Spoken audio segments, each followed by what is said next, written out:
Olá, que bom! Estamos na lição número 10 da nossa série de Efésios. Seja bem-vindo, seja bem-vinda conosco neste canal que pretende fazer um resumo semanal da lição da Escola Sabatina.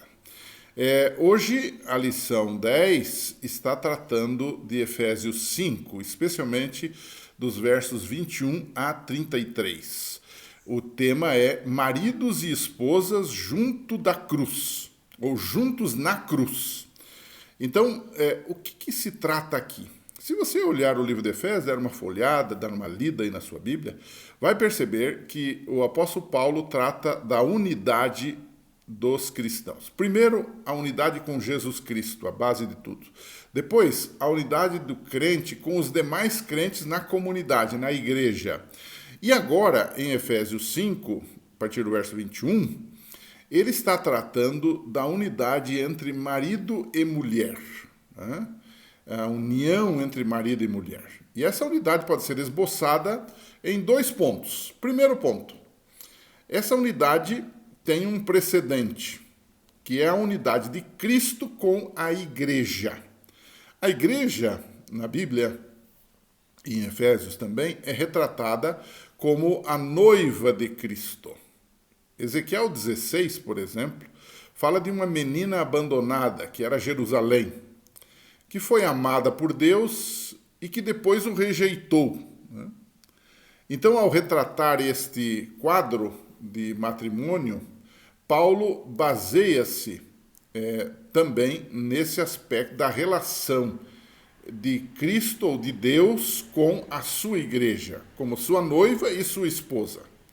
Então, você tem aqui alguns itens, e o autor da lição colocou que há pelo menos 6 itens do casamento da época do apóstolo Paulo que se retratam nestas passagens de Efésios capítulo 5.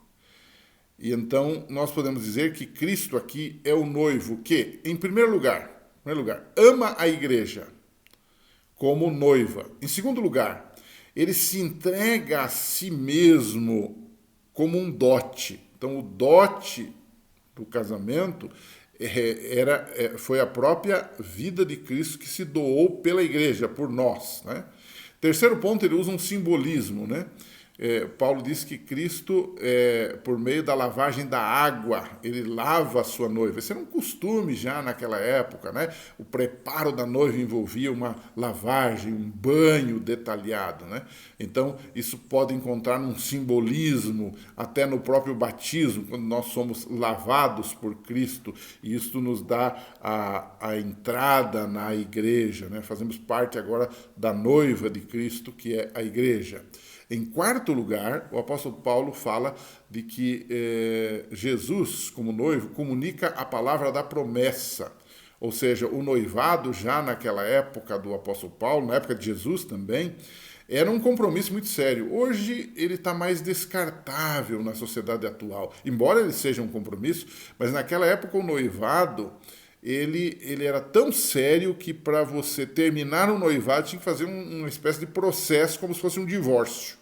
Então, era algo bem mais sério do que hoje. Então, Cristo, como noivo da igreja, e que finalmente vai se tornar a sua esposa quando ele volta, ele aqui está mostrando que ele tem um compromisso com esta igreja, né?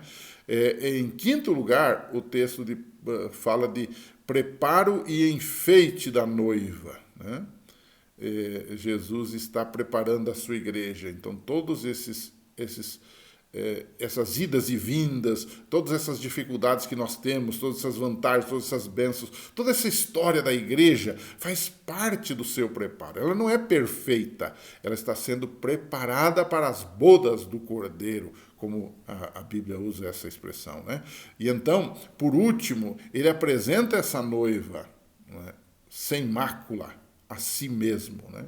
Então você tem aqui o quadro completo, desde o namoro, desde a corte, até o casamento já de uma noiva já agora perfeita, totalmente colocada. Então há uma trajetória, né? E aí Paulo toma isto como um exemplo, digamos, como uma base, e ele então mostra, seguindo a cronologia da época e de hoje, desde o noivado, a preparação para o casamento em si, né? Havia naquela época uma festa de uma semana, tudo isso para estabelecer a ideia de que casamento é amor e é entrega. Cristo amou e se entregou pela noiva, que é a igreja. No final da história, o que Paulo está tentando dizer é exatamente isso. Isso vai orientar, então, toda a discussão do relacionamento entre marido e esposa. Nós temos que nos assemelhar a Jesus Cristo, incluindo no casamento, incluindo no relacionamento. Se isso fosse seguido, a gente, logicamente, teria casamentos mais duradouros e mais felizes também, né?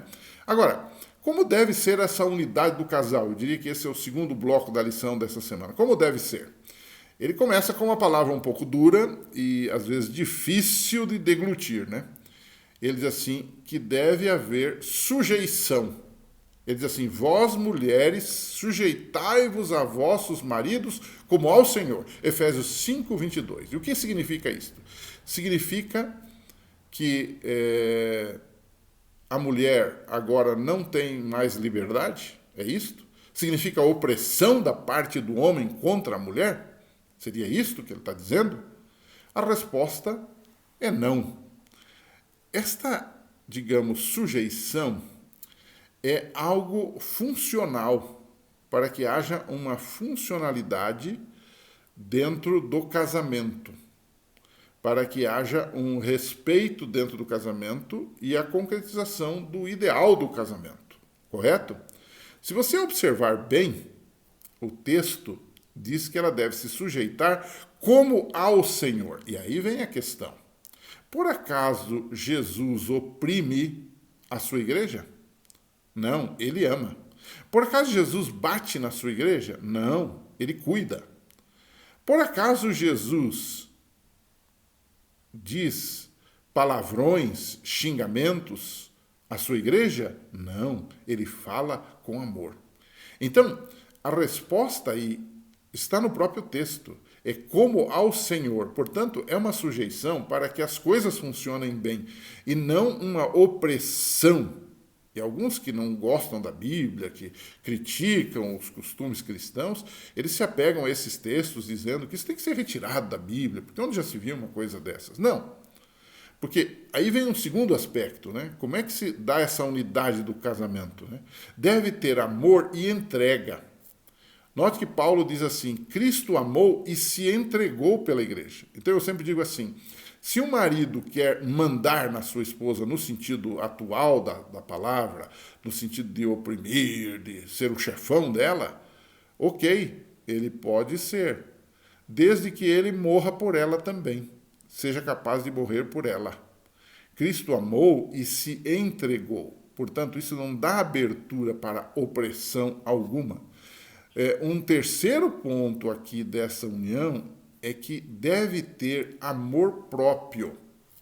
Olha só. Paulo diz assim, se o marido, em outras palavras eu estou colocando, né? Se o marido, se você ler lá Efésios 5, vai perceber isso. Se o marido não odeia ou fere o seu próprio corpo, também não deve odiar ou ferir o corpo da esposa. E aqui ele descarta essa questão da opressão, de qualquer tipo de assédio moral ou físico.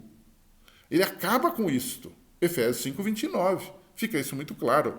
Então, ele diz assim, você deve ter amor próprio. Você não tem amor próprio sobre você?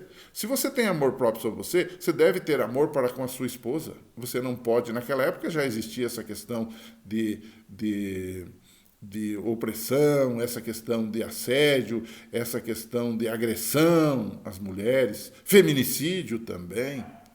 E Paulo deixa claro, olha, você ama o seu corpo, você não fica se cortando, a menos que você queira se matar. Ele falou, então a mesma coisa é com a sua esposa. Então, ele descarta, ele acaba com essa questão de que isso aí ele está falando de uma opressão, ele está falando de uma sujeição maluca. Não, onde a mulher perde a sua identidade. Absolutamente não é isso que ele está falando. Por quê? Porque ambos são uma só carne agora. Então, um não vai machucar o outro. Isso indica uma unidade física, mental e espiritual do casal. E eu quero concluir a lição dessa semana colocando para você um texto. Eu gosto, às vezes, de selecionar da lição ou de fora da lição alguns textos de livros, de autores, né? E esse texto está num livro chamado Lar Adventista, na página 117 da edição de 1992 que eu li, tá? Então, observe o que diz esse livro, a autora desse livro. Ela diz assim, e eu queria que você lesse esse texto com a sua classe e discutisse um pouco desse texto. O Senhor Jesus não tem sido corretamente representado em sua relação para com a igreja por muitos maridos na relação destes para com suas esposas. Você entendeu o que ele está falando, né? Pois não preenchem o que o Senhor quer ensinar. Declaram eles que a esposa se lhes deve sujeitar em tudo. Bom, leem só a primeira parte do texto de Efésios 5, né? Mas não foi desígnio de Deus que os maridos dominassem como cabeça do lar quando eles próprios não se submetem a Cristo. Entendeu? Quer dizer, primeiro eu tenho que me submeter a Cristo para depois ser, digamos, o sacerdote do lar, né? Devem eles estar sob o domínio de Cristo para que possam representar a relação de Cristo com a sua igreja. Se o marido é grosseiro, rude, arrebatado, egoísta, ríspido e opressor, não diga jamais que o marido é a cabeça da esposa e que ela deve em tudo ser-lhe sujeita, pois ele não é o Senhor, não é o marido no verdadeiro significado do termo. Eu acho que o texto se explica a si mesmo. Converse um pouco com os seus alunos sobre isso. Eu creio que essa vai dar margem para uma boa conversa e para um bom conhecimento sobre esses assuntos todos. Que Deus abençoe. A gente se encontra aqui, se Ele o permitir, na semana que vem. Um abraço e até lá.